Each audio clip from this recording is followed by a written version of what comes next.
नमस्कार श्रोते हो, ऑरो मराठीच्या यूट्यूब चॅनलमध्ये तुम्हा सर्वांचं मनापासून स्वागत. मृत्यूचे अतींद्रिय विज्ञान या मालिकेतला 14वा भाग आज आपण बघत आहोत. आजचा विषय आहे मृत्यू आणि सावित्री यांच्यामधला संवाद. आपल्याला आठवत असेल तर आपण मागच्या भागामध्ये सावित्री या महाकाव्यामधला सत्यवानाचा मृत्यू झालेला आहे आणि सावित्री आता त्या अरण्यामध्ये एकाकी आहे. त्याच वेळेला तिला मृत्यूची चाहूल लागते आहे. हा सगळा भाग समजावून घेतला होता. आज आता आपण सावित्री महाकाव्यामधला मृत्यू आणि सावित्री यांचा संवाद अभ्यासणार आहोत. सत्यवान, मृत्यू आणि सावित्री असा यांचा आता तिघांचा प्रवास चालू आहे आणि त्या मृत्यूच्या साम्राज्यामध्ये अथांग अशा पोकळीमध्ये हा सगळा प्रवास चालू आहे. सावित्री सत्यवानाच्या पाठोपाठ निघालेली आहे आणि मृत्यू तिच्याकडे एक प्रकारे आश्चर्यचकित होऊन पाहतो आहे. कारण कुठलाही मानव प्राणी आत्तापर्यंत अशा रीतीने त्याच्या पाठोपाठ येऊ शकलेला नाहीये जिवंतपणे. आणि सावित्री मात्र तो प्रवास करते आहे. आता जो मृत्यू आहे, मृत्यूदेव आहे, तो त्याचं सगळं साम्राज्य सावित्रीला दाखवतो आहे. मृत्यू आणि सावित्री या दोघांमध्येही त्यांचं अवस्थांतर होत जातं. ते जे आहे ते थोडं आधी आपण समजावून घेण्याचा प्रयत्न करूया, म्हणजे तो सगळा विचार आपल्या मनात असल्यानंतर हा प्रत्यक्ष सावित्रीमधला भाग समजून घेणं आपल्याला सोयीचं होईल. अगदी सुरुवातीला इथे बघा, हा जो मृत्यू आहे तो एखाद्या अहंमन्य सम्राट असतो की ज्याला स्वतःच्या सत्तेचा, स्वतःच्या साम्राज्याचा एक प्रकारचा अहंकार असतो की माझ्याशिवाय दुसरं कोणी नाहीच या भूतलावर. अशा प्रकारचा अहंकार हा या मृत्यूच्या ठिकाणी आहे असं आपल्याला सुरुवातीला दिसतं. आणि त्यावेळेला तो सावित्रीकडे ती एक यःकश्चित व्यक्ती आहे, म्हणजे अगदी सामान्य कोणीतरी स्त्री आहे, जिला पतिनिधनाचं दुःख झालेलं आहे अशी ती स्त्री आहे. त्यामुळे तिच्याशी तो जसा संवाद साधेल एक अहंमन्य सम्राट, तशा पद्धतीने तो आधी सावित्रीशी बोलत असतो. त्याचं सगळं सुरुवातीचं बोलणं हे या आविर्भावातलं आहे की मी म्हणजे सम्राट आहे आणि तू एक यःकश्चित सामान्य स्त्री. ठीक आहे. परंतु पुढे पुढे जसजसा हा प्रवास चालत राहतो तसतसं त्या दोघांमध्येही हळूहळू बदल घडायला लागतो. म्हणजे सावित्रीला हा सगळा संवाद सुरू होण्यापूर्वी, म्हणजे सत्यवानाचा मृत्यू होण्यापूर्वी सावित्रीला आपल्या मूळ स्वरूपाचं भान आलेलं आहे. तिला चैत्यपुरुषाचा शोध लागलेला आहे, तिला आत्म्याचा शोध लागलेला आहे. अशी असलेली स्त्री पण वरवर पाहता दिसायला ती सामान्य स्त्री सारखीच आहे. तेव्हा त्या मृत्यूला मात्र तिचं ते जे स्वरूप आहे ते माहिती नाहीये. अशा परिस्थितीत तो संवाद सुरू होतो आणि मग क्रमाक्रमाने जसजसा मृत्यू तिच्यावर अधिकाधिक आघात करायला लागतो, तिला परावृत्त करण्याचा प्रयत्न करतो. सत्यवानाला तू भूतलावर परत घेऊन जाऊ शकणार नाही, हे त्रिवार सत्य आहे, अशा पद्धतीची वार्ता जेव्हा तो करायला लागतो तेव्हा मग सावित्री क्रमाक्रमाने स्वतःचं जे स्वरूप आहे ते प्रकट करायला लागते. आधी एक सामान्य स्त्री म्हणून आपल्याला या महाकाव्यामध्ये दिसते ती, म्हणजे मृत्यू तिला त्या पद्धतीने वागवतो. त्याच्यानंतर तिच्यामधलं आत्मभान एक प्रकारे जागृत होतं आणि ती आता एक सामान्य व्यक्ती म्हणून समोर येत नाही, तर ती समग्र मानवतेची, समग्र मानव जातीची प्रतिनिधी म्हणून ती आपल्या समोर येते.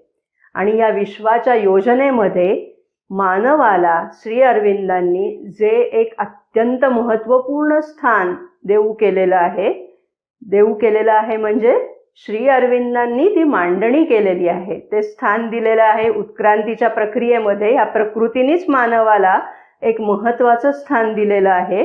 पण ते स्थान आपल्यासमोर प्रकट करतात श्री अरविंद त्यांच्या तत्वज्ञानातून. तेव्हा तशा पद्धतीने एक मानवाची प्रतिनिधी म्हणून सावित्री मग आपल्या समोर येते. ठीक आहे. आणि जेव्हा ती अशा रीतीने समोर येते तेव्हा ती आदर्श, प्रेम, ईश्वर या सगळ्यांची थोरवी वर्णन करत असते. आणि ह्या सगळ्याचं अनुसरण मी करत असते. हा जो एक काय म्हणूया अस्मितेचा भाग तिच्या ठिकाणी आहे तो इथे आता व्यक्त व्हायला लागतो. ठीक आहे.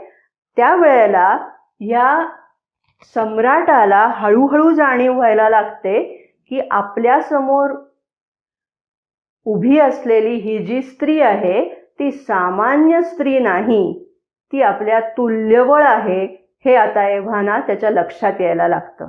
तेव्हा त्याचा अहंकार थोडासा कुठेतरी खाली झाल्यासारखा होतो. तो आता तुल्यबळ या भूमिकेतून तिच्याशी संवाद साधायला लागतो. आणि तो इथे म्हणतो की वास्तविक मला रंगरूप नाही, मला देह नाही, मला वाणी नाही, काहीच नाही, मी अशरीरी आहे, मी अमर्त्य आहे, असं तो सगळं सांगत असतो. तेव्हा मग मी आत्ता तुझ्यासमोर का आलेलो आहे? कारण तू मला युद्धाचं आव्हान दिलेलं आहेस आणि म्हणून तुझ्यासमोर मी अशा रूपामध्ये प्रकट झालेलो आहे, असं तो सांगतो. अशा रूपामध्ये म्हणजे कसं? श्री अरविंदांनी त्याचं वर्णन केलंय ते असं की काळा कभिन्न महाकाय असं त्याचं रूप आहे. आणि तो इतका काळा कभिन्न आहे की त्याचे डोळेच फक्त तेवढे, तो जो डोळ्यांमधला पांढरा भाग आहे तो ठसठशीतपणाने दिसतो आहे. आणि त्यांनी कपाळावर चिताभस्म फासलेलं आहे. असं एक उग्र आणि ज्याच्या डोळ्यामधनं संताप व्यक्त होत आहे, राग व्यक्त होत आहे. कारण यक्कश्चित असणारा एक माणूस मला आव्हान देतो म्हणजे काय हे त्याच्या पचनी पडत नाही. आणि त्यातून तो सगळा संताप, तो राग तिथे व्यक्त होतो आहे.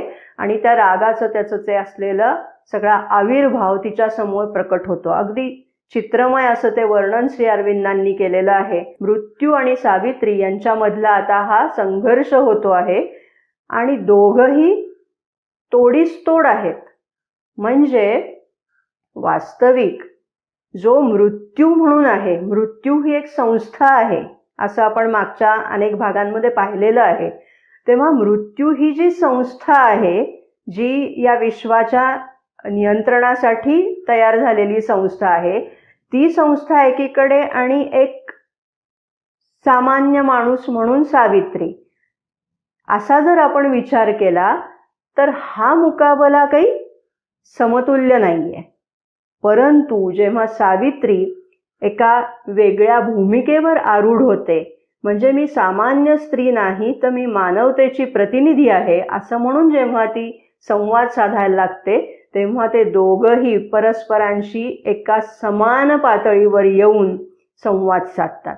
या युक्तिवादाच्या फेऱ्या जसजशा पुढे पुढे जात जातात, सावित्री काही केल्या हार मानत नाही आणि सत्यवानाला मला परत कर ह्या विचारावर ती जी ठाम आहे त्याच्यापासून ती परावृत्त होत नाही. आपले सगळे प्रयत्न तोकडे पडत आहेत असं मृत्यूला जाणवायला लागतं. तेव्हा तो तिला एक प्रकारे आव्हान देतो, चॅलेंज करतो तिला की तू सामान्य स्त्री दिसत नाहीस हे मला कळतं आहे, पण तुझ्या शक्तीचं स्थान काय आहे, तुझी शक्ती तू मला दाखव. अशा प्रकारे तिला तो एक प्रकारे आव्हान देतो. आणि सावित्रीच्या या सगळ्या बोलण्याच्या दरम्यान तिने दिव्य मातेचा पण उल्लेख केलेला असतो. तेव्हा हा मृत्यू तिला म्हणतो की तुझ्याजवळ जी दिव्य माता आहे, ज्याचं तू वर्णन करते आहेस, ती दिव्य माता कोण, तिचंही रूप माझ्यासमोर प्रकट होऊ दे, म्हणजे मीही तिच्या चरणी नतमस्तक होऊ शकेन. इथपर्यंत त्याची भूमिका खाली उतरत गेलेली आहे. म्हणजे त्याच्यामध्ये एकेकाळी जो अहम्मन्य असा सम्राट असल्यासारखा आपल्याला तो दिसत असतो, तो त्याची भूमिका बदलत बदलत तो सावित्रीला, म्हणजे सावित्रीमध्ये असलेल्या दिव्य मातेला नतमस्तक होण्यापर्यंत, तिच्या शरण जाण्यापर्यंत त्याच्यामधला हा प्रवास होतो. हा एक प्रकारे उतरत गेलेला प्रवास आहे, म्हणजे तो अधिकाधिक विनम्र होत गेलेला प्रवास आहे.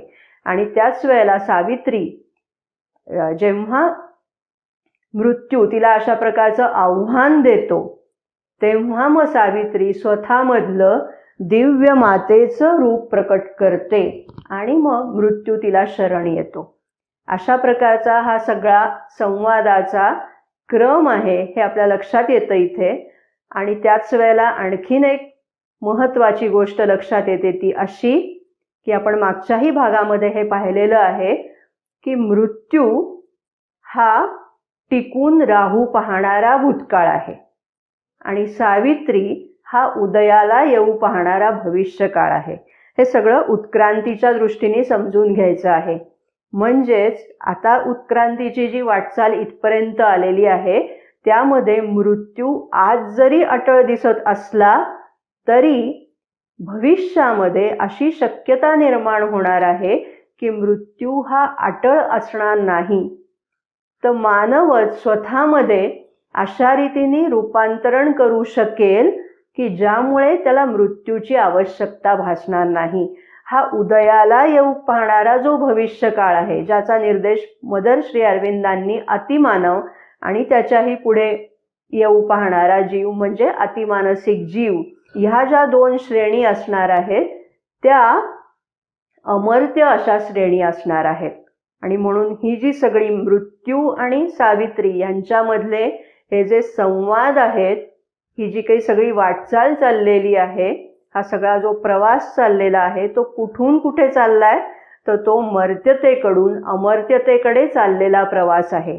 आणि याचं मूर्तिमंत रूप म्हणजे सावित्री हे महाकाव्य आहे, हे आता आपल्याला एव्हाना माहीत झालेलं आहे. तेव्हा आपण या विषयामध्ये अगदी खूप तपशिलात जरी जाऊ शकणार नसलो, कारण वेळाची मर्यादा आहे आणि आपल्या विषयाची पण एक प्रकारची चौकट आपण ठरवून घेतलेली आहे, त्यामुळे त्या चौकटीमध्ये, वेळाच्या आणि विषयाच्या चौकटीमध्ये जेवढा शक्य आहे तेवढं आपण अधिकाधिक खोलामध्ये जाण्याचा प्रयत्न करणार आहोत. तेव्हा या प्रवासाला आपण सुरुवात करूया. आपण ही जी वाटचाल करतो आहोत ती एक प्रकारे वाचक म्हणून आपली जी वाटचाल आहे ती आता मृत्यूच्या प्रांतामध्ये आपला प्रवेश झालेला आहे. मृत्यू सावित्रीला आणि पर्यायाने आपल्याला सुद्धा त्याचं जे सगळं साम्राज्य आहे त्या साम्राज्याचं दर्शन घडवतो आहे आणि तो तिला म्हणतो आहे. आत्ता तो या भूमिकेमध्ये आहे, सम्राट या भूमिकेमध्ये आहे बघा. आणि एखाद्या राजाला आपल्याला साम्राज्याचा जसा अभिमान असावा त्या पद्धतीने तो आता तिच्याशी बोलतोय, म्हणतोय, पाहिलासना अबोल माझा असीम विस्तार, सांग मानवा अससी ना तू पूर्ण निराधार. हे सगळं पाहिल्यानंतर, ही सगळी भव्यता दिव्यता पाहिल्यानंतर तुला आपण किती यक्कश्चित आहोत याची जाणीव होतीये ना, की तू कसा निराधार आहेस, हतबल आहेस याची तुला जाणीव होतीये ना. शाश्वत ऐशा मम रजनीचा निवास हा आहे, इथे मानवी आकांक्षांचे थडगेही होय. बघा एक एक शब्दप्रयोग कसे केलेले आहेत. इथे सगळ्या मृत्यूपुढे सर्व गोष्टी थांबून जातात. मग त्या आदर्श असतील, प्रेम असेल, सद्भावना असतील, सगळं एका मृत्यूच्या फटकाऱ्यानिशी थांबून जातं. हे मृत्यू इथे तिला पटवून देऊ पाहतोय. परंतु आपण म्हटलं त्याप्रमाणे सावित्रीला स्वतःच्या सत्य स्वरूपाचं भान आहे. आपण अमर्त्य आहोत, मी कधीही जन्माला आलेले नाही, म्हणजे मला आदी नाही आणि अंतही नाही, या स्वस्वरूपाची ओळख असलेली सावित्री हे सगळं मृत्यूचं जे काही म्हणणं आहे ते ऐकून घेते आहे. तो वेगवेगळे मार्ग अवलंबण्याचा प्रयत्न करतो. त्याला सांगायचंय काय सावित्रीला, तर सावित्रीला त्याला हेच सांगायचंय, या पृथ्वीवर मृत्यूचा कायदा अटळ आहे, त्याच्यामध्ये परिवर्तन होऊ शकणार नाही आणि त्याचं जे निमित्त आहे ते सत्यवान हा तुला कदापिही परत मिळणार नाही. आणि हे सांगण्यासाठी तो वेगवेगळे पर्याय वापरत जातो, वेगवेगळे युक्तिवाद करत जातो. आपल्याकडे म्हणतात त्याप्रमाणे साम दाम दंड भेद या सर्व मार्गांचा, किंबहुना त्याच्याही पलीकडे काही असतील तर त्याही सगळ्या मार्गांचा तो अवलंब करतो, हे आपल्याला ह्या इथे दिसतं.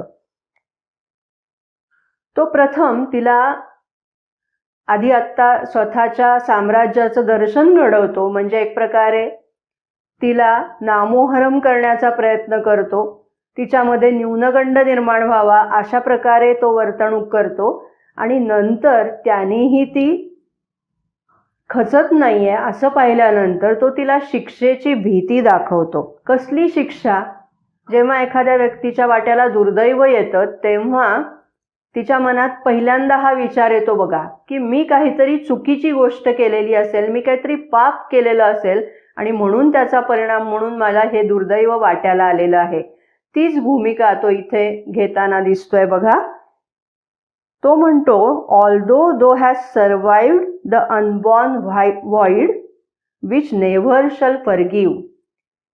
हा जो प्रांत की जो कोणीही ओलांडून जाऊ शकत नाही, त्या प्रांतामध्ये तू आलेली आहेस, पण तो तुला, म्हणजे ते जे शून्य आहे, हा जो प्रांत आहे तो तुला, तू त्याची मर्यादा ओलांडल्यामुळे तुला शिक्षा करेल अशी भीतीचा बडगा तो तिला दाखवू पाहतो. आणि तो तिला हे सांगू पाहतो की तू मानव किती क्षुल्लक आहेस, सर्वत्र तुमच्या अवतीभोवती मृत्यू कसा नांदत असतो हे तिला सांगतो. सभोवती सागर गर्जना करतो, त्याच्या पायाखालील भूमी कंपित होते, म्हणजे समुद्राच्या बाजूनी मृत्यूच येऊ पाहत असतो, त्याच्या पायाखालची भूमी भूकंपामुळे थरथरत असते, अग्नी त्याच्या जणू काही अगदी दाराशी येऊन पोचलेला असतो. आणि अशा जीवनरूपी अरण्यामधून मृत्यू आरोळ्या देत वावरत असतो. सर्व पदोपदी तुमच्या मृत्यूच कसा असतो हे तो तिला दाखवून देत असतो. आणि पुन्हा पुन्हा तिला हेच सांगू पाहतो, hope not to win back to the Satyavan. तुला सत्यवान परत मिळणार नाही हे तो तिला वारंवार सांगू पाहतो. त्यानेही ती मान्य होत नाही. बघा, आता तोच स्वतःहून बोलत राहतो आहे. इथे सावित्री अजूनपर्यंत काहीच बोलत नाहीये किंवा काही प्रतिक्रिया देत नाहीये. ती फक्त शांतपणाने, धीराने, संयमाने हे सगळं त्याचं म्हणणं ऐकते आहे. आणि मग आता हळूहळू आपल्या डोळ्यासमोर मृत्यू जो यायला लागतो त्याची जी व्यक्तिरेखा श्री अरविंद मांडतात ती अशा प्रकारची आहे की तो जणू काही प्राणप्रधान व्यक्ती असावा. आपण स्वतःला ओळखा या भागामध्ये पाहिलं होतं बघा, की प्राणप्रधान व्यक्ती कशी वागते ते. अगदी त्या पद्धतीने, म्हणजे तो खूप बोलत राहतो, तो युक्तिवाद करत राहतो.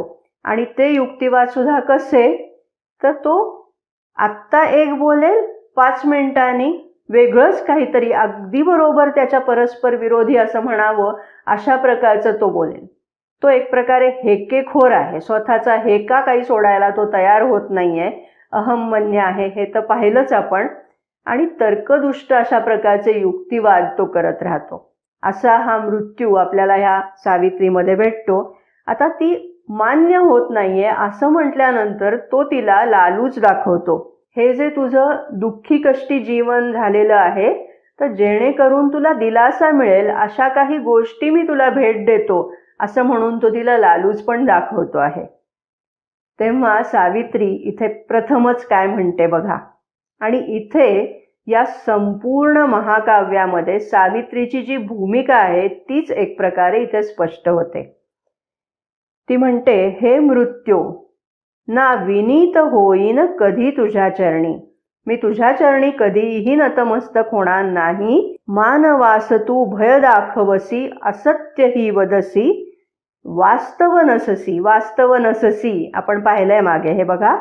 सर्वांचा मी भक्षक परी म्हणसी. अमर असे जो आत्मा त्याशी, बालिश तव लीला, विनोद चाले परी फसेना, जागृत जो झाला. तेव्हा ती मृत्यूला सांगते की तू हे जे सगळे भय दाखवण्याचे प्रयत्न मला करतो आहेस ते सगळे मला एखाद्या बाललीलांप्रमाणे वाटतायत. अत्यंत बालिश असे ते वाटतायत. का? कारण माझा आत्मा जागृत झालेला आहे. सावित्रीला इथे आत्मभान आलेलं आहे, तिला आत्मसाक्षात्कार झालेला आहे, हे आपण पाहिलं. आणि ती म्हणते कॉन्शियस ऑफ इमॉर्टॅलिटी आय वॉक. मी हा जो सगळा प्रवास तुझ्या बरोबरीने करतेय तो कसा करते आहे, एक सामान्य व्यक्ती म्हणून नाही करत आहे, तर मला माझ्या अमर्त्यतेची जाणीव आहे असं ती सांगते. आणि आणखीन एक गोष्ट ती त्याला सांगते, ती म्हणजे मी तुझ्या दारी याचक म्हणून आलेली नाही, मी तुझ्या प्रांतामध्ये स्वतःहून चालत आलेली आहे.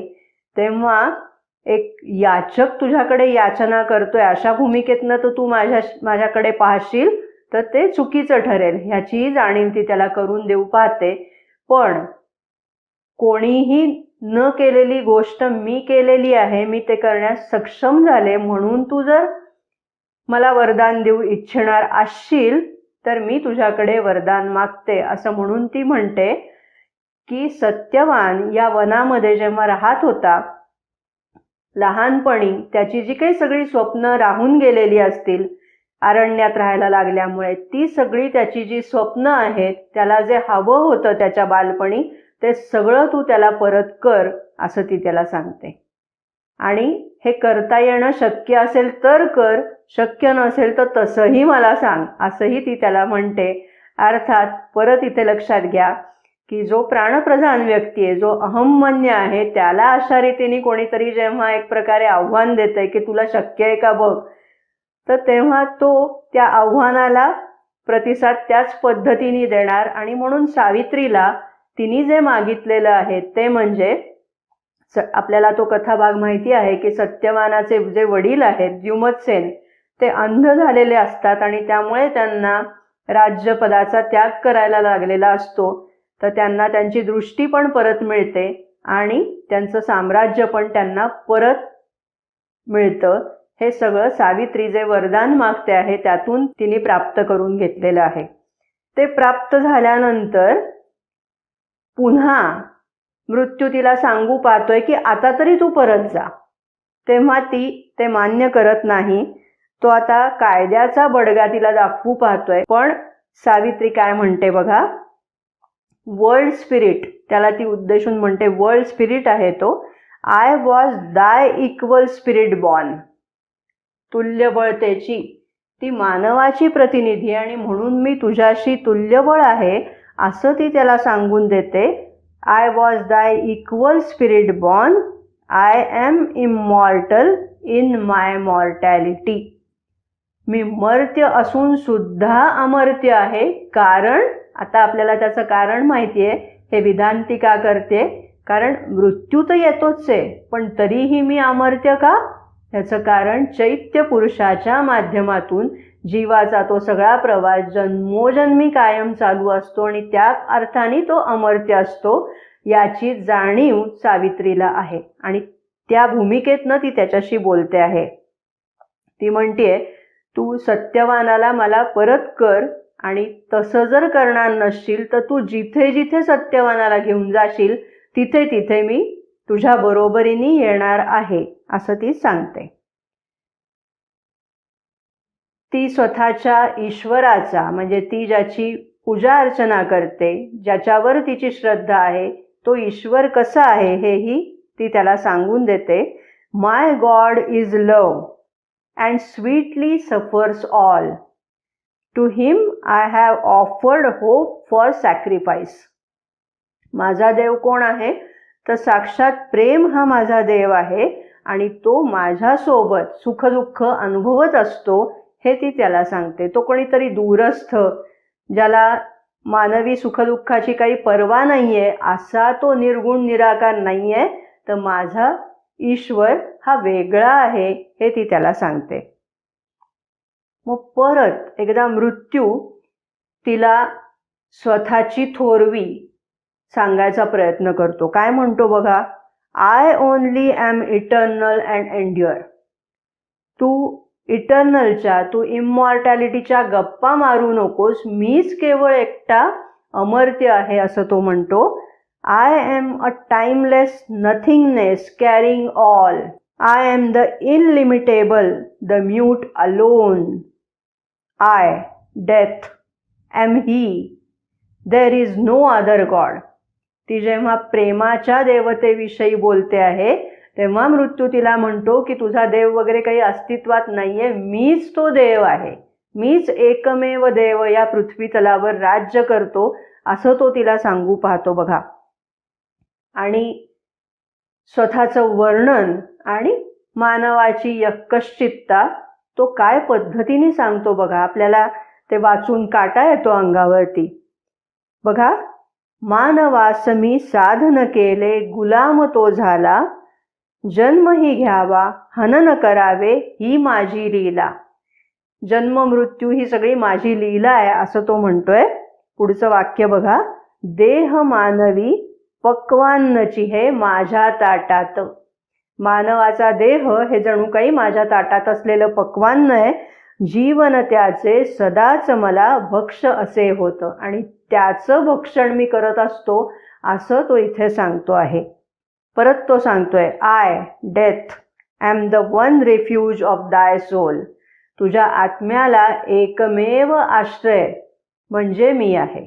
सगळेजण चिरविश्रांती घेण्यासाठी माझ्यापाशीच येतात, याचा एक प्रकारे त्याला अहंकार आहे. हे सगळे जे युक्तिवाद चाललेले आहेत ते युक्तिवाद कोणामधले आहेत? दोन बुद्धिवादी व्यक्तींमधले हे युक्तिवाद आहेत का? सुरुवातीला कदाचित आपली तशी समजूत होऊ शकते की तात्विक चर्चा आपण ज्याला म्हणतो तशी तात्विक चर्चा दोन बुद्धिवादी व्यक्तींमध्ये चाललेली आहे.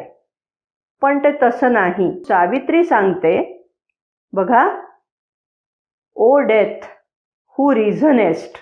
जो तर्क वादविवाद करतोय असा मृत्यू, आय रिझन नॉट. मी इथे तर्क करत नाहीये, मी इथे तर्कबुद्धी वापरत नाहीये. Reason that scans and breaks. तर्कबुद्धी काय करते? विश्लेषण करते आणि मोडामोड करते सगळ्याची, बट कॅनॉट बिल्ड. ती विश्लेषण करते पण नवनिर्मिती करू शकत नाही असं ती म्हणते. का नवनिर्मिती नाही करू शकत? Or builds in Wien. तिने जर निर्मिती केलीच तर ती व्यर्थ जाते, because she doubts her work. ती स्वतःच्या निर्मितीबद्दलच शंका उपस्थित करत राहते. त्यामुळे तुझे हे सगळे तार्किक युक्तिवाद करतोय ते मला नकोत. मी तार्किक युक्तिवाद करत नाही हे ती सांगते. मग मी काय करते? I am, I love, I see, I act, I will. मी आहे, मी प्रेम करते, मी पाहते, निरीक्षण करते, कृती करते आणि मी संकल्प करते. म्हणजे मी एक जिवंत चैतन्यमय अशी व्यक्ती आहे. मी केवळ तार्किक युक्तिवाद करणारी यांत्रिक अशी व्यक्ती नाही हे ती इथे सांगून देते. इथे श्री अरविंद आपल्याला तर्कबुद्धीपेक्षा म्हणजे बुद्धीपेक्षा अंतःप्रतीतीचं महत्त्व अधिक आहे, आंतरिक अनुभव घेण्याचं महत्त्व अधिक आहे हे आपल्याला सावित्रीच्या रूपाने समजावून देतात. आणि श्री अरविंदांनी सावित्रीवरती जी पत्र लिहिलेली आहेत त्या पत्रामध्ये सुद्धा याचा उल्लेख आलेला आहे की एकंदरच त्यांचं तत्वज्ञान पाहिलं तर बुद्धीला महत्त्व आहे का? बुद्धीला महत्त्व आहेच, पण त्याच्याही पेक्षा अधिक महत्त्व आहे ते अंतःप्रतीतीला, मिस्टिसिझम याला अधिक महत्त्व आहे असं ते आपल्याला सावित्रीच्या माध्यमातून सांगता आहेत. मग मृत्यू परत तिला सांगू पाहतो की हे सगळं तू प्रेम बीम म्हणते आहेस तर ठीक आहे, पण तू ज्ञान मिळव. एकदा ज्ञान मिळवलंस की मग तुला त्यातलं फोल पण लक्षात येईल. त्यामुळे तू ज्ञान मिळव. त्यावरही सावित्री म्हणते की हो, माझ्या ठिकाणी ज्ञान आहे आणि या प्रत्येक कणाकणामध्ये, या विश्वातल्या चराचर सृष्टीमध्ये ईश्वर भरलेला आहे याचं मला साक्षात ज्ञान आहे.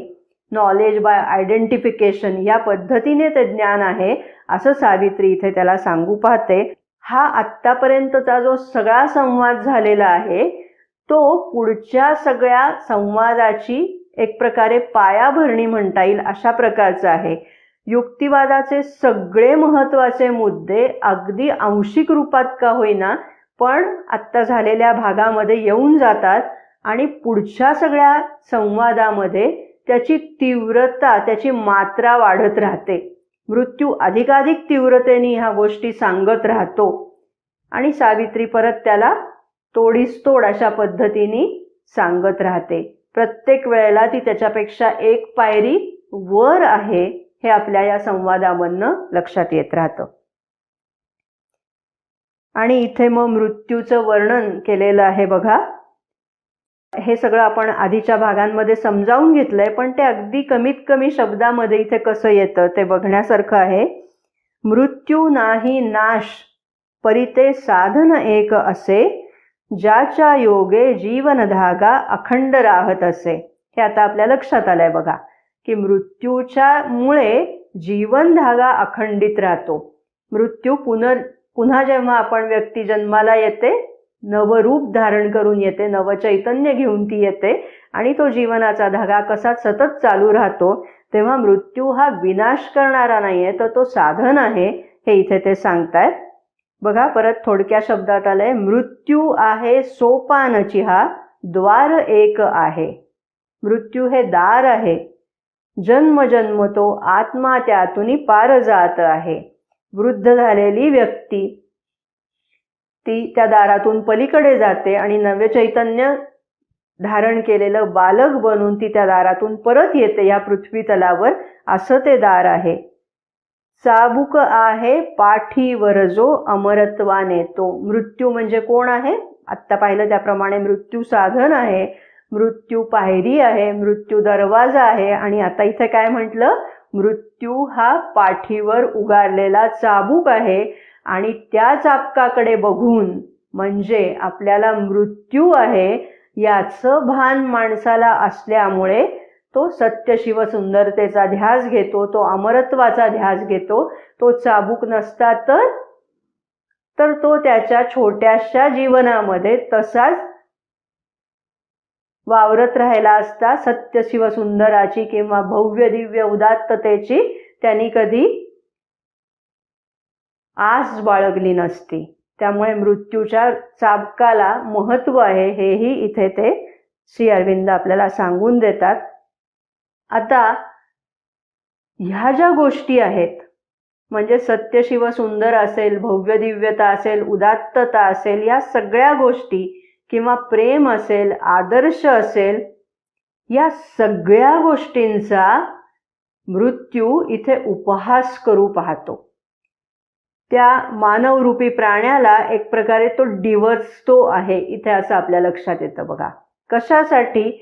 तर त्याच्यातला अंतराग्नी प्रज्वलित व्हावा यासाठी तो डिवचाचा प्रयत्न करतो. अर्थात इथे हे लक्षात घ्या, सावित्रीमधला अंतराग्नी प्रकट झालेलाच आहे, पण मृत्यू इथे जे सांगतो त्या निमित्ताने, तेव्हा ते जे वाचन आपण करतो त्या निमित्ताने आपल्याला तो भव्य दिव्यतेकडे घेऊन जातो.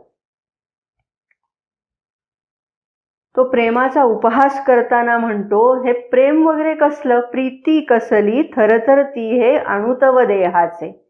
म्हणजे प्रेम वगैरे हे सगळं जे तू काही उदात्त रूप बोलते आहेस ते सगळं झूट आहे. ही फक्त तुझ्या देहाची वासना आहे हे तो तिला वारंवार सांगायचा प्रयत्न करतो. दुसऱ्या देहा साधन करती आपुल्या तृप्तीचे. देह वासना तृप्तीसाठी बुरखा प्रेमाचा. प्रेमाचा बुरखा मात्र तू पांघरलेला आहेस. आतमध्ये काय आहे? तर वासनाच आहे. हे त्यातलं सत्य आहे असं मृत्यू तिला सांगतो आहे.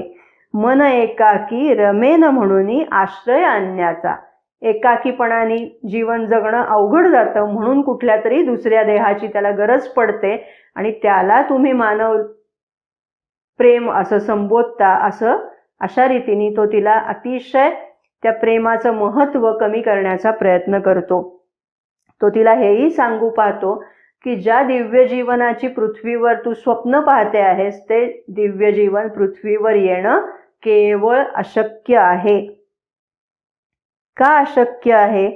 कारण बघा काय म्हणतोय तो, या जगताचे असत्य सह्य न सत्याला होई. सच्चित आनंद या सगळ्या ज्या गोष्टी आहेत, या सगळ्या गोष्टी वरच्या गोलार्धातच ठीक आहेत, ते सगळं या भूतलावर येऊ शकत नाही असं म्हणताना तो म्हणतोय का येऊ शकत नाही? याचं कारण त्या सत्याला या पृथ्वी लोकामधलं जे असत्य आहे ते त्याला सहन होत नाही. त्यामुळे ते सत्य खाली येऊ शकत नाही. दुःखी नश्वर पृथ्वीवरती येईल स्वर्ग कसा, सदा वाहत्या कालगती तची राही अनंत कसा. ते जे अनंत तत्व आहे ते ह्या इथे स्थळकाल यांचा जो प्रवाह चाललेला आहे त्याच्यामध्ये तो कसा सामावेल. तेव्हा तो इथे येऊ शकणार नाही, तो परमेश्वर खाली उतरू शकणार नाही. परिणामतः या पृथ्वीवर दिव्य जीवन कधीही येऊ शकणार नाही असं तो तिला सांगतोय. पुढे काय सांगतो बघा. तो म्हणतोय, if Satyavan had lived love would have died, but Satyavan is dead and love shall live. तू या प्रेमाच्या ज्या गप्पा मारतीयस ना, त्या गप्पा कशामुळे सार्थ होणार आहेत, तुझं ते प्रेम कशामुळे टिकून राहणार आहे, कारण सत्यवान आता मरण पावलेला आहे. तो जर जगला असता तर तुमच्यामधलं प्रेम हे सरलं असतं, पण आता सत्यवान नसल्यामुळे तुझ्या मनात त्याच्याविषयीचं असलेलं जे प्रेम आहे ते कायम टिकून राहील असं तो तिला म्हणतो. सत्यवान जरी जगला असता प्रीती तव सरती, सत्यवान मृत होता आता जगेल तव प्रीती. हे वास्तव जीवनातलं एक प्रकारे सत्य आहे बघा, की प्रेम जे सर्वसाधारण पातळीवरचं प्रेम असतं ते कसं असतं, ते क्षणभंगूर असतं. ती क्षणभंगूरता इथे तो पटवून देऊ पाहतोय. नंतर तो तिला हेही सांगतोय, सत्यवान आता माझ्या ठिकाणी छान विश्रांती घेतोय. तो या सगळ्या जीवनाच्या रामरगाड्यामधनं, त्याच्या चिंतांमधनं, कष्टामधनं, दुःखामधनं मुक्त झाला आहे आणि आता तो माझ्या ठिकाणी सुरक्षित जीवन जगतोय. तर तू परत त्याला कशाला बोलवतेस, म्हणजे त्याचं सुख का हिरावून घेते आहेस असं म्हणून तो तिला भावनिक आवाहन पण करू पाहतो, की जेणेकरून ती त्याचा नाद सोडेल. असे सर्व प्रकार तो इथे करत आहे असं आपल्या लक्षात येतं. पण सावित्री चतुर आहे. ती एवढा वेळ सगळं त्याचे सगळं ऐकत आहे, शांतपणाने ऐकतेय. बघा, प्राणप्रधान व्यक्ती मृत्यू आपण पाहिलं, आणि मनप्रधान व्यक्ती जी असते, जी मानसिकदृष्ट्या सक्षम आहे, त्या व्यक्तीचं वैशिष्ट्य सांगताना मदननी सांगितलेलं आहे की थोडंच बोलते, ती मोजकं बोलते पण नेमकं बोलते. सावित्री ही तशी बोलणारी आहे. ती मृत्यूसारखी अशी भडाभडा भडाभडा बोलत नाही, एका पाठोपाठ एक नुसती बोलत जाते असं करत नाही. संयमित रीतीने, पण जे बोलायचं मुद्द्याचं जे आहे ते अगदी थेटपणाने आणि नेमकेपणाने बोलते बघा. ती म्हणतीये, हे मृत्यू तुझं भीतीदायक सूर असे सुचला, सुसंवाद तू मधुर दाविसी आपुल्या शब्दात, असत्य सगळे चतुराईने मिसळसी सत्यात. सुसंवाद तो भरुनी टाकीसी परिवेदनेने, आशा सरता त्यास चढविसी मोहक आभरणे. तुझं हे सगळं जे बोलणं आहे ते सत्य आणि असत्य असं मिश्रित आहे. त्याच्यावर मुलामा चढवून मधुरतेचा मुलामा तू चढवलेला आहेस, पण तुला जे काय म्हणायचं आहे, तुझा हेतू जो आहे तो माझ्या नजरेतनं सुटलेला नाही असं ती इथे त्याला दाखवून देते. आणि हेही सांगते, आता इथे तिच्यातली अस्मिता जागृत करत ती म्हणते, my love is not a hunger of the heart, my love is not a craving of the flesh. It came to me from God, to God it returns. माझं प्रेम ही हृदयाची केवळ भूक आहे असं नाही, किंवा ती शारीरिक इच्छा आहे, वासना आहे असं नाही, तर हे प्रेम माझ्याकडे ईश्वराकडून आलेलं आहे आणि ते ईश्वराकडेच परत जाणार आहे. ते दिव्य प्रेम आहे, हे याची ग्वाही ती मृत्यूला देते आहे. परत मृत्यू तिला सांगू पाहतो की पृथ्वीवर दिव्य जीवन निर्माण करण्याचं जे स्वप्न तू पाहते आहेस, सत्यवान कशासाठी हव्या सावित्रीला. सावित्रीने हे सांगितलेलं आहे दरम्यानच्या काळामध्ये की सत्यवान मला कुठल्या तरी क्षणिक इच्छा वासना उपभोगण्यासाठी नको आहे, तर ईश्वराने आम्हाला जे कार्य नेमून दिलेलं आहे, कोणतं कार्य, तर या पृथ्वीवर दिव्य जीवन निर्माण करण्याचं कार्य आम्हाला दोघांना नेमून दिलेलं आहे. ते कार्य करण्यासाठी मला सत्यवान हवाय. तेव्हा परत मृत्यू तिला सांगतो की ही आशा सोडून दे, हे स्वप्न तू सोडून दे, पृथ्वीवर दिव्य जीवन कधीही अवतरित होऊ शकणार नाही. मग तुमच्यासाठी मार्ग काय आहे की या जीवनातनं शक्य तितक्या लवकर निघून जायचं आणि मुक्ती मिळवायची. हीच जी समजूत आहे ती सगळी समजूत सत्यवानाच्या मृत्यूच्या निमित्ताने मृत्यू इथे आपल्याला सांगत राहतो. आणि तो आता इथे जडवादी भूमिका घेतो. जडवाद हाच कसा महत्वाचा आहे आणि बाकी सगळी सत्य, शिव, सौंदर्य, प्रेम, आदर्श या सगळ्या गोष्टी कशा काल्पनिक आहेत आणि भासमान आहेत हे तो सांगतो. सत्य काय आहे तर सत्य एकच, ते म्हणजे ही जड सृष्टी. आणि तो असा दावा करतो आहे की जोपर्यंत मनुष्याचा या पृथ्वीवर उदय झालेला नव्हता तोपर्यंत या जडसृष्टीवर माझी सत्ता अगदी सुखाने चाललेली होती. पण मनुष्याचा उदय झाला, त्यात विचार आला आणि मग जडभौतिकतेला पण त्या विचारांचा स्पर्श झाला आणि मग सगळं गणित कसं बिघडलं हे तो आता सावित्रीला सगळं सांगतो आहे. श्री अरविंद इथे मृत्यूला जडवादी भूमिकेतून आपल्या समोर सादर करत आहे. आणि ते सगळं परत लक्षात घ्या की ते एखाद्या कुशल शिक्षकासारखे आहेत. आणि म्हणून जेव्हा शिक्षक काय करतो बघा, त्याच्या समोर जे काही आलेलं असतं ते तो इतक्या छान रीतीने पटवून देतो विद्यार्थ्यांना की विद्यार्थ्यांना वाटतं हां हेच बरोबर आहे. दुसऱ्या दिवशी पुन्हा वर्गामध्ये गेल्यानंतर शिक्षक त्या भूमिकेच्या पूर्णतः विरोधी भूमिका घेऊन शिकवायला सुरुवात करतात आणि शिक्षकांचं सगळं बोलणं ऐकल्यावर विद्यार्थ्यांना आता दुसऱ्या दिवशी परत वाटायला लागतं की नाही काल सांगितलं ते ठीकच होतं, पण आज सांगतायत ते जास्त महत्वाचं आणि तेच खरं आहे. या भूमिकेतनं आपल्याला श्री अरविंद एकदा मृत्यूच्या भूमिकेतनं जाऊन सगळं सांगतात आणि तेव्हा तो आपल्या जीवनाचा वास्तविक अनुभव असल्यामुळे ते सगळं आपल्याला पटतं. मृत्यू काय सांगतोय ते आता आपण मृत्यूच्या सांगण्याशी स्वतःला रिलेट करायला लागतो की अरे किती खरं आहे, सगळं काही कितीही मनुष्य ध्यास घेऊन जीवन जगेल पण मृत्यूनी सगळ्याचा शेवट होतो. माती असशी मातीत मिळशी, अशाच प्रकारचं हे जीवन आहे हे सगळं मृत्यू सांगतो. तेव्हा आपल्याला ते पटत जातं कारण तो आपला वास्तवातला अनुभव असतो. सावित्री सांगते ते कदाचित आपल्याला दूरस्थ वाटतं, पण नंतर जसे आपण सावित्रीशी एकरूप व्हायला लागतो तेव्हा तिचंही म्हणणं कसं सार्थ आहे. भलेही ते आत्ताच्या वास्तवातलं नसेल पण उद्याच्या भविष्यातलं ते सत्य असणार आहे हे सावित्रीच्या रूपाने मग आपल्याला हळूहळू पटवून देण्यामध्ये श्री अरविंद यशस्वी होतात असं आपल्याला सरतेशेवटी लक्षात येतं. जडवादाचा जो सगळा भाग आहे की इथे काही नव्हतं तेव्हा सुद्धा जड सृष्टीच होती, जडभौतिक होतं आणि हे सगळं जीवन संपुष्टात आल्यानंतर सुद्धा काय शिल्लक राहणार आहे तर ती जडसृष्टीच राहणार आहे. म्हणजे ती चिरंतन आहे असा युक्तिवाद इथे मृत्यू करत राहतो.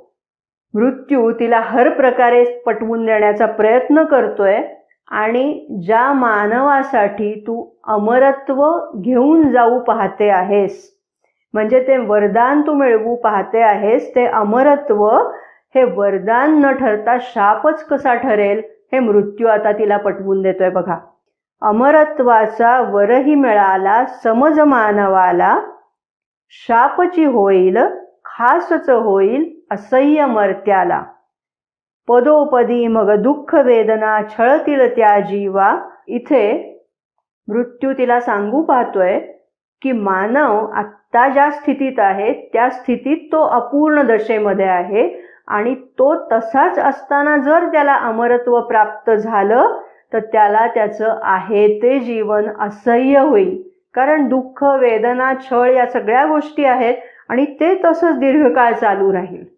त्यामुळे हे अमरत्व नको असं त्याला वाटेल असा युक्तिवाद मृत्यू इथे करतो आहे. आणि हे आपल्याला एक प्रकारे पटतं कारण तो आत्ता अपूर्ण दशेमध्ये माणूस आहे. तो तिला हेही सांगतोय की तापाच्या भरामध्ये एखादी व्यक्ती जसं असंबद्ध काहीतरी बरळत राहावी तशा पद्धतीने तुझं हे सगळं बोलणं आहे. म्हणजे हे दिव्य जीवन पृथ्वीवर उतरवण्याची जी तुझी स्वप्न आहे ती सगळी स्वप्न ही अशा प्रकारची आहेत, ती तापात बरळल्यासारखी आहेत, भ्रांती आहे ती तुझ्या चित्ताची, असं तो म्हणतोय. आणि मग तू काय कर, तर तू नियतिवादाचा स्वीकार कर. तो तिला सांगतो की जे सौख्य मिळालेलं आहे ते भाग्य म्हणून स्वीकार, आणि दैवाचे जे फटके बसलेले आहेत तेही तू मुकाटपणाने सहन कर. त्याच्याशिवाय तुला माणूस म्हणून पर्याय नाही, हे तिच्या मनावर तो बिंबवायचा प्रयत्न करतो. इथे लक्षात घेण्यासारखी गोष्ट ही की हा मृत्यू सिनिसिझमचं प्रतिपादन करतो. एखादी सिनिक व्यक्ती म्हणजे सर्व तुच्छतावादी व्यक्ती जी आहे, जिची वृत्तीच अशी असते की मी तेवढा शहाणा आहे आणि हे बाकी सगळं क्षुल्लक आहे, तुच्छ आहे, अशा प्रकारे नकारार्थी विचारसरणी ज्याच्या रोमारोमात बिंबलेली आहे, असा हा मृत्यू आहे. आणि त्यामुळे मृत्यूचे सगळे संवाद आपण जर एकत्र करून वाचले तर आपल्या लक्षात येईल की हे सगळं जग मिथ्या आहे, याचा काही उपयोग नाहीये, हे असं जीवन जगत राहण्यात काही अर्थ नाहीये. तेव्हा हे जीवन ओलांडून पारलौकिकामध्ये कुठेतरी जी मुक्ती म्हणून आहे तिथे निघून जाणं श्रेयस्कर कसं आहे हे मृत्यू आपल्याला पटवून देऊ पाहतो. पण सावित्री अगदी बरोबर विरोधी भूमिका घेऊन की पुरुषार्थाची ती भूमिका घेते आणि मी माणूस म्हणून मला जो विशेषाधिकार प्राप्त झालेला आहे तो विशेषाधिकार म्हणजे माणूस ठरवेल तर अमर्त्य बनू शकतो, तो उच्च ध्येयांची अभिलाषा बाळगू शकतो, त्याचं अनुसरण करू शकतो आणि दिव्य जीवन या पृथ्वीवरच निर्माण करू शकतो. या भूमिकेमध्ये सतत ठाम आहे, त्याच्यामध्ये तिच्यामध्ये एक कण सुद्धा कुठे ती डगमगत नाही. ती काय सांगते बघा. आणि मग ह्या पार्श्वभूमीवर आता लक्षात येतं, ती मृत्यूला सांगते, हे मृत्यू तू सत्य सांगसी परिमारक आहे. तू असत्य बोलतोयस असं मी नाही म्हणणार, कारण तो वास्तव अनुभव आहे आपला, ते सत्यच आहे, पण अर्धसत्य तू सांगतो आहेस, सत्याचा अपलाप करतो आहेस, त्याच्यावर असत्याचा मुलामा लावतो आहेस आणि त्यामुळे तुझं जे सत्य आहे ते मारक आहे, ते जीवन देणारं नाही. कारण अशा रीतीने जर सतत आपण पलायनवादी भूमिका ऐकत राहिलो, नकारार्थी भूमिका ऐकत राहिलो, तर जीवनाबद्दलची आपली जी जीवनेच्छा म्हणूया, जीवन जगण्याची जी इच्छा आहे ती हळूहळू नाहीशी होण्याची शक्यता आहे. त्यामुळे तू जे सत्य सांगतोयस ते मारक आहे. उत्तर देते मी सत्याने जे तारक होय. पण मी तुला जे उत्तर देते ते सत्यच आहे, म्हणजे सत्याचा प्रतिवाद सत्यानेच मी करते आहे, पण तुझं सत्य मारक आहे, माझं सत्य मात्र तारक आहे, असं ती इथे सांगते. इथे ती मृत्यूला त्याचंच स्वरूप समजावून देऊ पाहते. ती काय म्हणते बघा, जडसृष्टीचं सगळं त्यांनी ते थोरवी वर्णन केले ना, त्याच्यावर ती त्याला आता उत्तर देते. जडसृष्टीच्या आकारावर सत्ता तव हाती, तुझा मुखवटा चिरंतनाच्या असे मुखावर. तू म्हणजे कोण आहेस, तर चिरंतनाच्या मुखावरचा असलेला तू मुखवटा आहेस, तू सत्य नाहीयेस. ठीक आहे, असं ती त्याला म्हणते. मग हे जे सगळं तत्वज्ञान आहे श्री अरविंद मांडतात ते अगदी थोडक्यात कसं इथे येतं बघा. विश्व निर्मिले त्याने आपुल्या आनंदासाठी, परी लागल्या अज्ञानी त्या शक्ती त्या पाठी, ताबा त्यांनी असे घेतला सकलही विश्वाचा, वरवर वाटे संकल्पची हा आहे देवाचा. मागच्या भागामध्ये हा सगळा विचार आपण केलेला आहे. मृत्यूची ती खोटी सत्ता मग स्वामी झाली. आणि जेव्हा हे असं घडून आलं तेव्हा या सृष्टीवरती मृत्यूची सत्ता निर्माण झाल्याचा आभास तयार होतो, असं ती म्हणते. पण ती म्हणते की हे मृत्यूदेवा, मी माझ्या अंतःकरणात तुझ्यावर विजय मिळवला आहे. कसा विजय मिळवला? चैत्य पुरुषाचा शोध जेव्हा तिला लागला तेव्हा तिने आंतरिक विजय संपादन केलेला आहे. आता या बाह्यसृष्टीतल्या मृत्यूवर तिला विजय मिळवायचा आहे. म्हणजे आंतरिक विजय मिळवून मग ती बाह्यसृष्टीमध्ये विजय मिळवायच्या पाठीमागे आहे. त्यामुळे तू कितीही मला दुःख कष्ट देण्याचा प्रयत्न केलास तरी त्या दुःखाच्या तडाख्यांनी मी घायाळ होणार नाही असं ती म्हणतेय. मग मला काय कार्य नेमून दिलेलं ईश्वराने, की आमचं ईश्वर दत्त कार्य काय आहे असं ती त्याला सांगते आहे. अज्ञानी ह्या मानववंशी प्रकाश आणावा, रिक्त मनित्या प्रभुप्रीतीचा दीपची लावावा. भगवंताच्या महासुखाचे अमृत आणावे, दुःख भोगते विश्वतयाचे दुःख हरुनी न्यावे. या सृष्टीमधनं दुःख, कष्ट, संकट या सगळ्या गोष्टी नाहीशा व्हाव्यात आणि या पृथ्वीचं दिव्य जीवनात रूपांतर व्हावं, हे कार्य आम्हाला नेमून दिलेलं आहे असं ती म्हणते. आणि मग ती इथे स्वतःचं रूप प्रकट करताना म्हणते, स्त्री आहे मी परमात्म्याची मूर्तिमंत शक्ती. मी कोण आहे? मी कोणी ती ऐरी गैरी सामान्य व्यक्ती नाही. मी स्त्री आहे. मी परमात्म्याची मूर्तिमंत शक्तिरूप आहे हे ती इथे सांगते. आणि सत्यवान कोण आहे? तर सत्यवान हा चिरंतनाचा प्रतिनिधीच तो आत्मा भूवर्ती असं ती मृत्यूला सांगते. आणि परत एकदा आत्मभान जागृत झालेली सावित्री त्याला म्हणते, हे मृत्यू, तुझ्या धर्माहून तुझ्या नियमांहून माझी संकल्पशक्ती श्रेष्ठतर आहे. माझे प्रेम हे विधिलिखिताहून अधिक बलसंपन्न आहे. आमचे प्रेम ही परमोच्चाची मोहर मुद्रा आहे असं ती मानवाचा प्रतिनिधी, आणि मानवाचा म्हणजे कोणत्या मानवाचा? तर आत्मसाक्षात्कार झालेल्या मानवाचा प्रतिनिधी, परमेश्वराची ती शक्ती या भूमिकेतनं इथे बोलताना आपल्याला दिसते. पण परत मृत्यू तिचा अधिक्षेप करू पाहतो. तो काही केल्या ऐकायला तयार होत नाही, हटवादी येतो प्राणप्रधान व्यक्तीसारखा. इथे तो तिचा मानभंग करण्याचा प्रयत्न करतो. तो म्हणतो, दिव्य प्रकृतीला अभिप्रेत असलेला प्राणी अथवा कीटक तू हो, तुझी तीच लायकी आहे असं तो एक प्रकारे तिला सांगू पाहतो. तुझ्या क्षुद्र क्षुल्लक जन्माचा, तुझ्या संकुचित जीवनाचा तू स्वीकार कर असं तो तिला सांगतो आहे. बघा, हे सगळं आपण जेव्हा वाचत जातो तेव्हा एक गोष्ट आपल्या लक्षात येते. तुम्ही हे सलग वाचायचा प्रयत्न केलात तर मी जे म्हणते आहे ते तुमच्या लक्षात येईल, की एखादी भयान काळ रात्र असावी आणि ती सरता सरू नये, ती संपता संपू नये, दुसरा दिवस उजाडणार आहे की नाही असं वाटावं, असा जो फील येईल तो फील इथे श्री अरविंद आपल्याला या मृत्यू आणि सावित्री संवादामधनं देतात. म्हणजे सावित्री परोपरीने सांगायचा प्रयत्न करते, पण मृत्यू त्याचं सांगणं थांबवतच नाही, तो बोलतच राहतो, तो अनेक युक्तिवाद करतच राहतो. आणि मग आपल्याला वाटायला लागतं की अरे हे कधीतरी उजाडणार आहे की नाही, सावित्रीच्या जीवनात प्रकाश येणार आहे की नाही, की जो तिला तसा अपेक्षित आहे तसा, असं वाटावं इतका तो संवाद दीर्घ काळपर्यंत चालत राहतो. आणि हे सगळं नाट्य घडतं आहे ते फक्त एका दिवसामध्ये घडतं आहे. म्हणजे पहाटेपासून संध्याकाळपर्यंत एवढ्या दिवसभरातला हा सगळा कथाभाग आहे. पण तो संपता संपत नाही, अशा प्रकारची ती शाश्वत निशा असं ज्याचं वर्णन श्री अरविंद करतात तशा प्रकारचा हा दिवस चाललेला आहे असं आपल्या इथे लक्षात येतं. ती परत मानवाच्या भूमिकेत शिरून मानवाची थोरवी सांगते. ती म्हणते, हो मी मनुज असे, मम शक्तीने मानव आता तुझला जिंकित असे.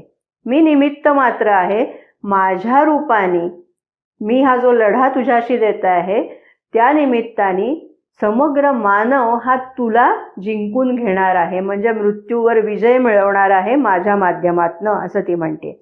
दुःख वेदना दैव मृत्यू हे सर्व ही पचवील, पुन्हा आपुले शाश्वत पद तो खासचे मिळविल.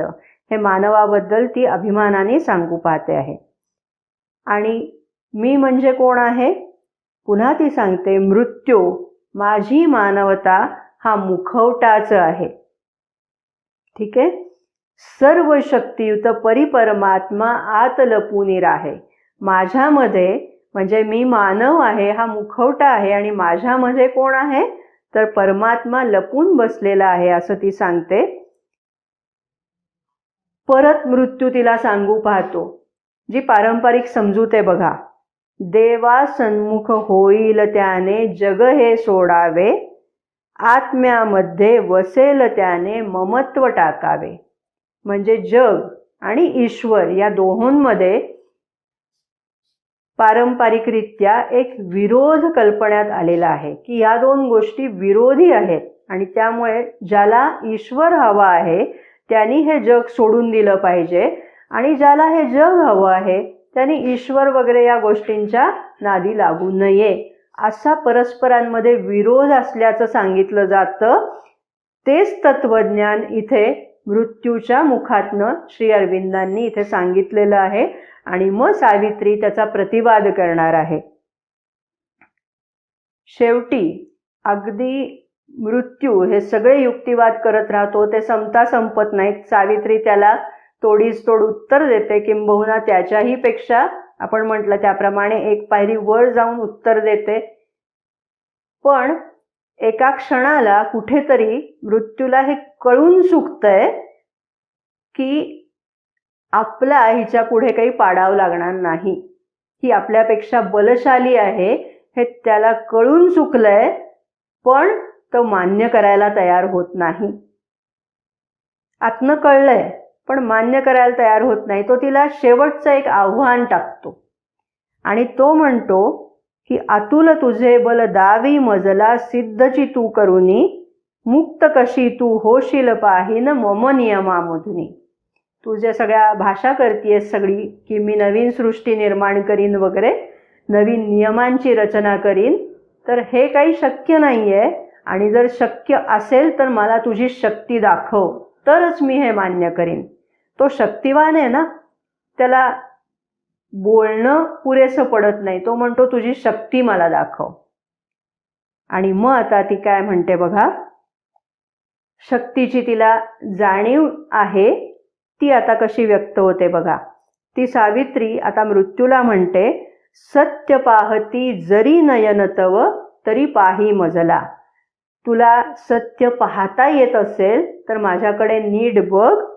माझ्या हृदयी बघतो तुझला कळेल मी कोण. माझ्या हृदयामध्ये बघ म्हणजे मग तुला कळेल की मी खरी कोण आहे. मी म्हणजे जगन्माऊली आहे, मी म्हणजे दिव्य माता आहे, हे तुला कळेल असं तिला सांगायचं आहे. पण तिथे स्पष्ट शब्दात इथे सांगत नाही. आता पुढे ती म्हणते, परत निर्धार व्यक्त करते. मृत्यू मजला नकोच आहे त्याच्या विण काही. त्याच्या विण म्हणजे सत्यवानाशिवाय मला काही नको आहे.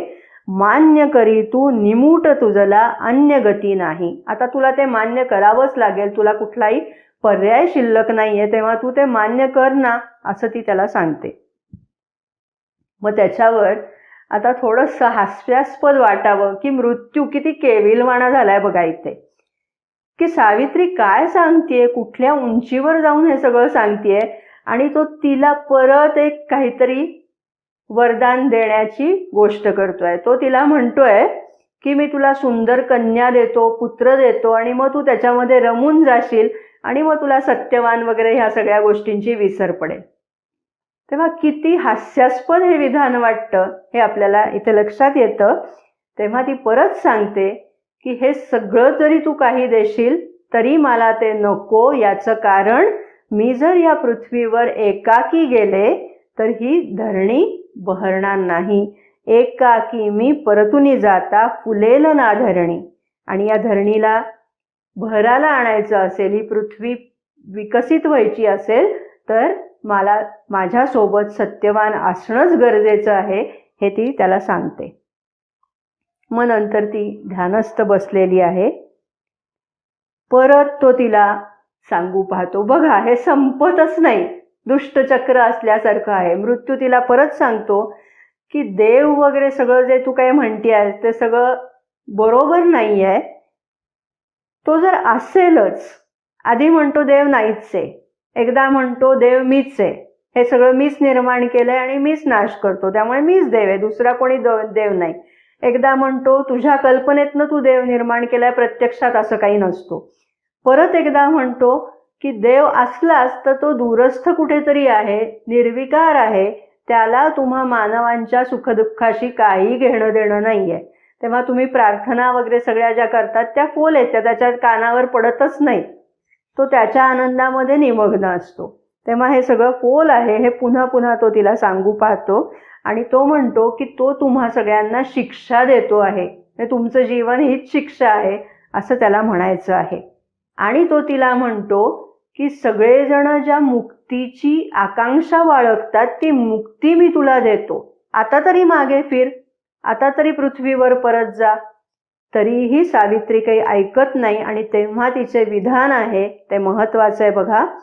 मुक्त जाहले परी एकाकी प्रिय नचते मजला. तू मुक्तीच्या ज्या गोष्टी मला सांगतो आहेस त्या मला प्रिय नाहीत, कारण ती मुक्ती मला एकटीला मिळेल.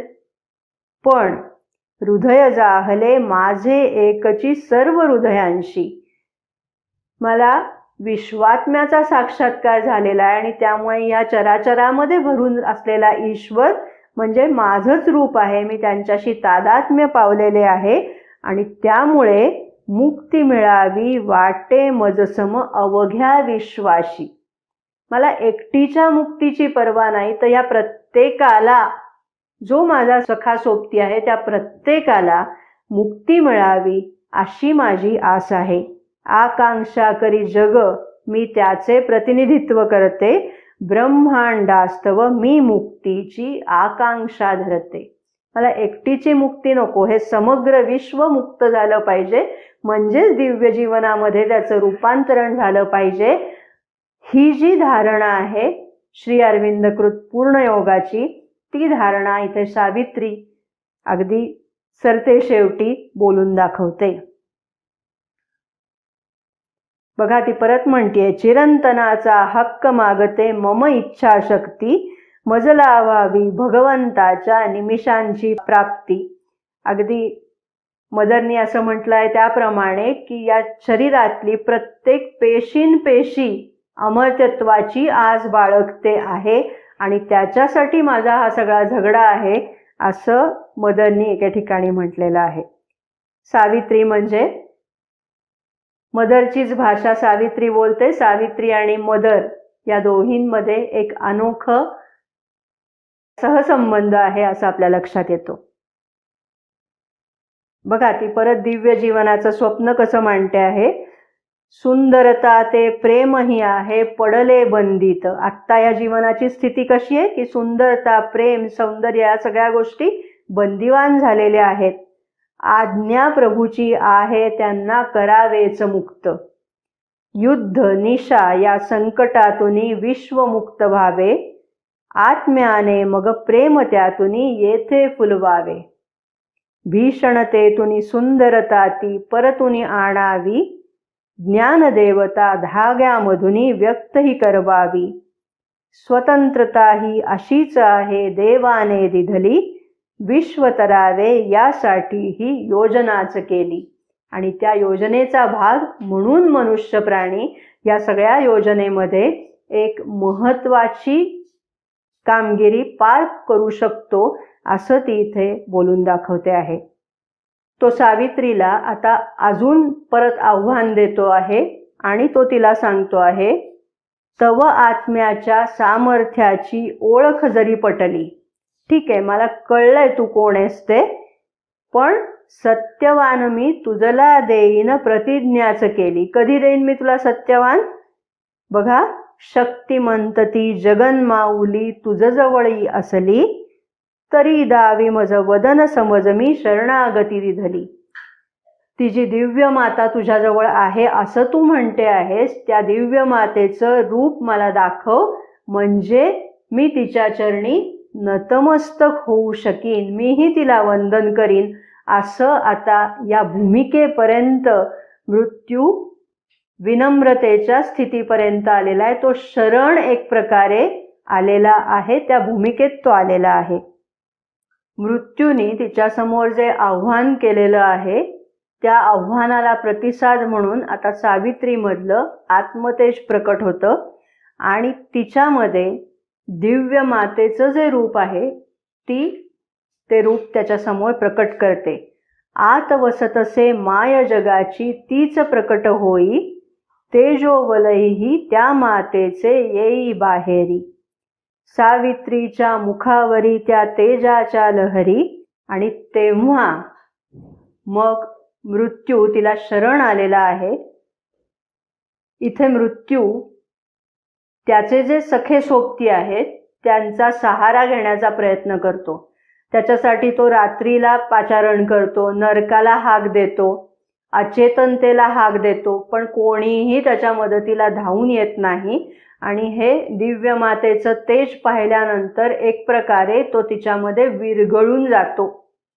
त्याचं जे अंधार काळ कभिन्न रूप आहे ते त्याच्यामध्ये विरघळून जातं.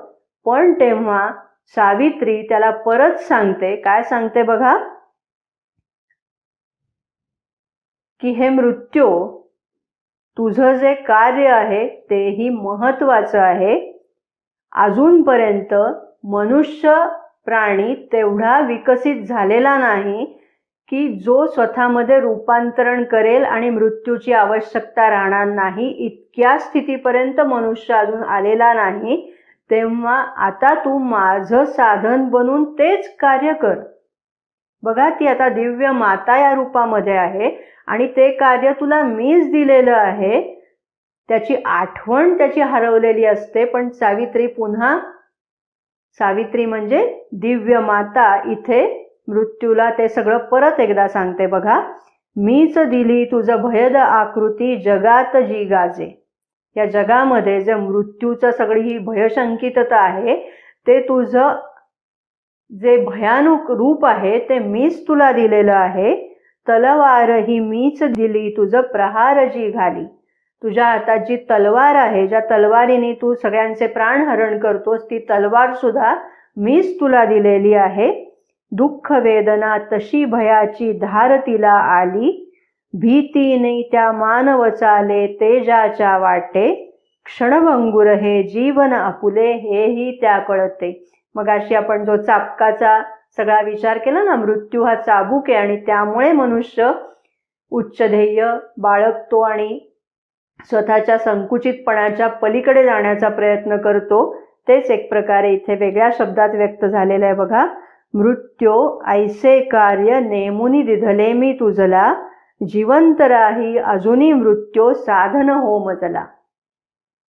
तू अजून विरघळून जाऊ नकोस, डिझॉल्व्ह होऊ नकोस, कारण तुझं कार्य अजूनही या भूतलावरचं बाकी आहे. पण तू माझं साधन बनून राहा आणि आता माझ्या मार्गामध्ये अडथळा बनू नकोस, कारण तू माझ्यासमोर तुझा टिकाव लागणार नाही. तेव्हा सत्यवान मला परत कर, असं ती सांगते. सत्यवानही मुक्त करीतो आत्मा विश्वाचा. परत आता इथे लक्षात घ्या, तिची धारणा काय आहे. सत्यवान हा केवळ हाडामासाचा एक मनुष्य एवढा तो किरकोळ नाहीये, तर तो आपण मगाशी पाहिलं त्याप्रमाणे चिरंतनाचा तो प्रतिनिधी आहे, परमेश्वराचा प्रतिनिधी आहे आणि तो विश्वाचा आत्मा आहे. तो जेव्हा परत येईल तेव्हा त्याच्या रूपाने मृत्यूवर विजय मिळवलेला असेल. कुणासाठी? तर या समग्र विश्वासाठी तो मिळवलेला मृत्यूवरचा विजय असेल. त्यामुळे ती म्हणते, सत्यवानही मुक्त करीतो आत्मा विश्वाचा. स्वामी होईल निजदैवाचा तसा जीवनाचा. आणि त्याच्या हाती जीवनाची सत्ता येईल. त्याला मृत्यूची भयशंकितता राहणार नाही, कारण तो स्वतःच्या जीवनामध्ये सुयोग्य असं रूपांतरण स्वतःच घडवू शकेल. प्रतिनिधीच तो मनुजाचा परी देवाच्या घरचा. भगवंताने आम्हा धाडिले हेतू कार्याचा. ज्ञान तेज हे परस्परांचे पती पत्नी होये. शाश्वत आहे वधूतयाची शाश्वत वर आहे. सत्यवान आणि सावित्री हे कोण आहेत? तर ते शाश्वत चिरंतन असे वधूवर आहेत. तेव्हा तू सत्यवानाची त्याच्यापासून सुटका कर, तो मला परत दे, असं सावित्री अगदी निर्वाणीचे बोल इथे बोलते आहे. मृत्यू तिला शरण आलेलाच आहे आणि त्यामुळे इथून पुढचा जो कथाभाग आहे ते आता मृत्यू हा शरण आल्यामुळे आता तिथून तो नाहीसा झालेला आहे. त्या अरण्यामधनं त्याची ती काळी सावली नाहीशी झालेली आहे आणि अरण्यामध्ये सत्यवान आणि सावित्री हे दोघंच तिथे शिल्लक आहेत.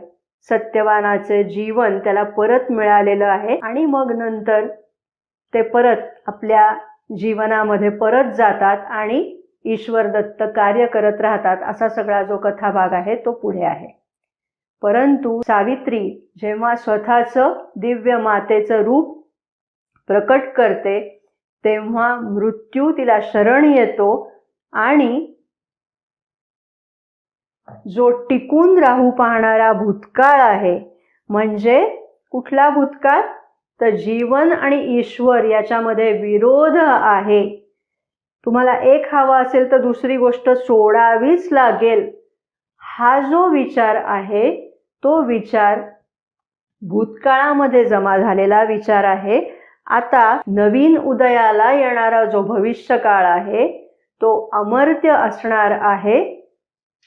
मनुष्य प्राणी स्वतःचं रूपांतरण करू शकणार आहे.